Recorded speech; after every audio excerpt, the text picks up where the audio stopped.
É uma velha máxima que, apesar de repetida, parece que pouca gente aprende. É melhor prevenir do que remediar. Mas se tem de remediar, que pelo menos seja de forma rápida, porque a vida tem pressa. Foi com esse espírito que o deputado Paulo Folleto, do PSB do Espírito Santo, relatou a medida provisória, conhecida como MP das Catástrofes, aprovada pela Câmara e pelo Senado, que dispensa licitação e agiliza o repasse de recursos federais para ações de prevenção, recuperação e resposta em áreas de riscos de desastres. A ideia é reduzir o tempo para a liberação de recursos. Uma das novidades no relatório do deputado Paulo Folleto é a permissão para o governo federal antecipar recursos para socorro e assistência às vítimas antes mesmo do processo de reconhecimento da situação de emergência ou do estado de calamidade pública. Vamos conversar com o deputado agora nessa edição do Palavra Aberta.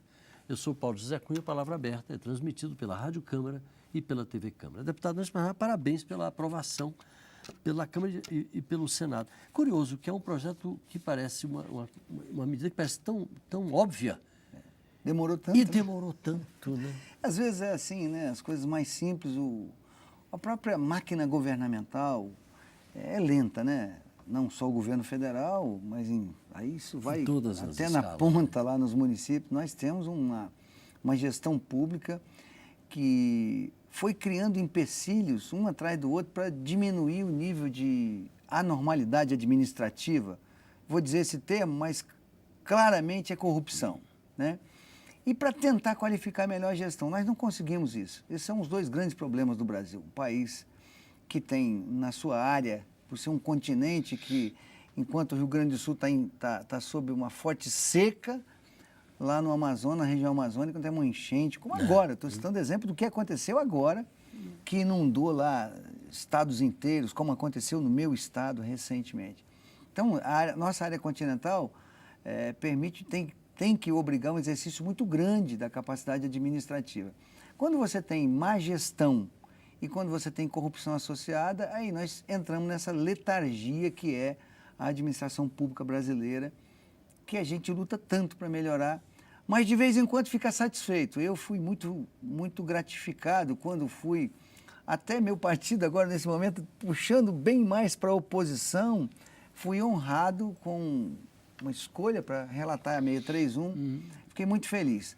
Procuramos de forma muito objetiva não fazer nenhum tipo de cavalo de batalha, é uma matéria que é fundamental para momentos como esses que nós vivemos, ano a ano, periodicamente, ou é no meu estado, ou é no norte, ou é no sul, é Santa Catarina, agora foi no Acre e em Rondônia, recentemente foi... Como eu disse aí, quer dizer, metaforicamente, a vida tem pressa. Essas pessoas que estão necessitadas, ou que estão feridas, ou que estão doentes, não dá para esperar. Quer dizer, a providência e a liberação dos recursos tem que ser rápida, senão as pessoas morrem. Então, assim, eu queria deixar muito claro que muita alternativa nisso. Queria deixar claro que o governo foi bom, foi uma medida provisória boa para o país, que agiliza o repasse, cria o FUNCAP, o Fundo de Calamidades Públicas, permitindo que o governo federal repasse o dinheiro direto, ou por uma conta, se o município, o estado, o Distrito Federal não tem o fundo, ou para o fundo municipal ou estadual, baseado em acreditar que aquele município, aquele estado farão uma boa utilização do dinheiro. Além disso, trouxe para essas situações o regime diferenciado de contratações. Eu ainda me debati numa das nossas reuniões com um companheiro, com um colega, com um par meu, um deputado, que questionou o RDC. Eu disse, olha, o RDC pode não se aplicar à Copa do Mundo, não se aplicar a metrô, a trem-bala. Mas ele foi criado, foi para isso. Mas aqui encheu, caiu, né? Por que não a gente ter agilidade na possibilidade do repasse de recursos? Uma outra coisa interessantíssima é que, primeiro, o governo federal não era obrigado a fazer esse repasse, a participar.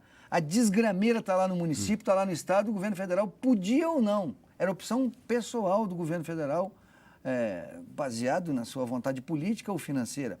Hoje não, a partir daqui, o governo federal é obrigado a dividir com os municípios e estados e ele é o grande agente financiador. Até porque os nossos municípios estão, o Pacto Federativo nosso, já discutimos isso aqui, desequilibrado, faz com que o município, esvaziadíssimo pego de surpresa, não tem dinheiro para nada.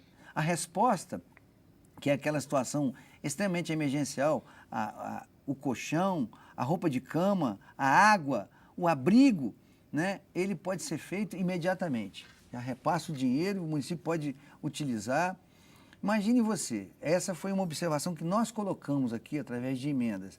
Se uma prefeitura for invadida e ficar 10, 15 dias com água até o teto, como acontece, ela não tem como operacionalizar nenhuma documentação. E aí tinha que esperar a água descer para a prefeitura achar o documento, para emitir a calamidade pública, a situação emergencial. Isso a gente fala, assim.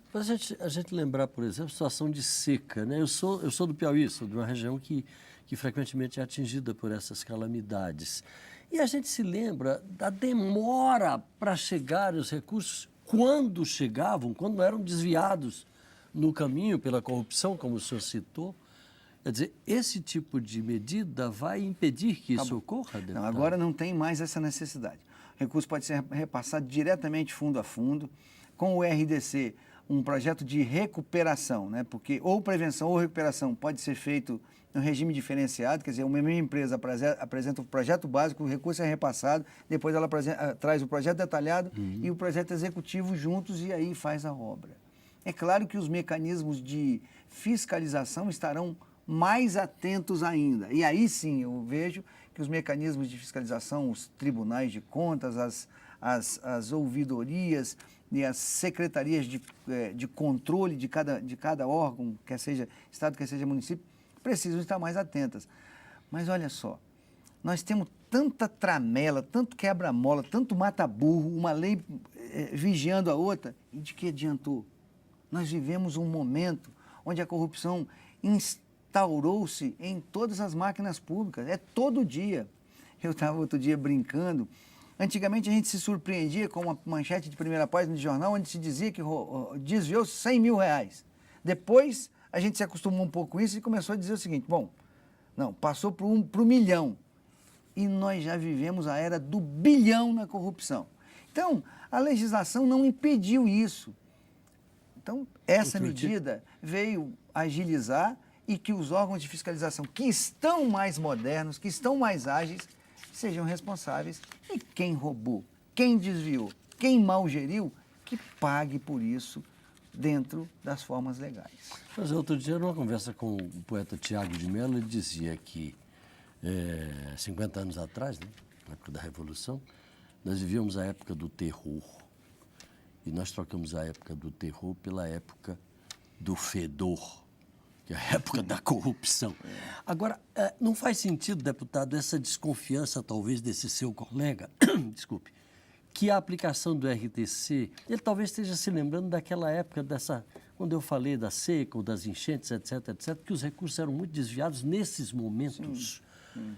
Não faz um pouco de sentido? Faz sentido a desconfiança, mas não faz sentido se existe esse mecanismo chamado de RDC, e ele foi aplicado para as obras da Copa, que nós tivemos mais de 4 anos para realizá-las, se eu tenho a água que invadiu a cidade, o morro que escorregou, desabou e arrastou casas, se eu tenho as pessoas desabrigadas, aí aqui sim faz sentido. Você tem uma agilidade, um mecanismo de agilidade na transferência de recursos, já que o município, como nós já dissemos, nunca tem, e o governo federal, ao ser obrigado a participar, possa ter mais agilidade nessa questão da resposta imediata e da recuperação. Nós, lá no Espírito Santo, e vai virar modelo nacional, criamos uma coisa nova em consonância com a Defesa Civil Nacional, que esteve presente conosco o tempo todo, isso é o governo federal, através do Ministério da Integração Nacional.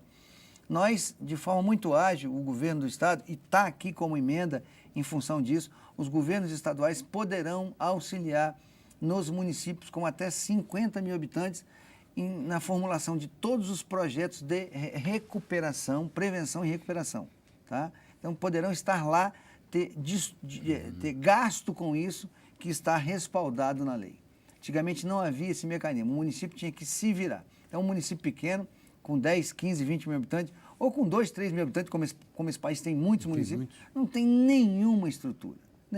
Então, o Estado poderá assumir a paternidade da formulação dos projetos para serem encaminhados para a Defesa Civil que, de forma muito ágil, nós conseguimos no Espírito Santo com que o tempo está curto ainda, nós já temos recursos chegando no Estado. Deputado Paulo Folletto, do PSB do Espírito Santo. Muito obrigado pela sua participação e parabéns pela relatoria, tão bem feita que gerou essa aprovação num tempo recorde, ao contrário de outros projetos e até mesmo de iniciativas nesse sentido que ficaram... Eu não transformei num cavalo de batalha política. Pois é, talvez justamente por isso tenha tido esse sucesso. Muito obrigado e parabéns. Obrigado. Você de casa, obrigado pela audiência, um abraço e até a próxima.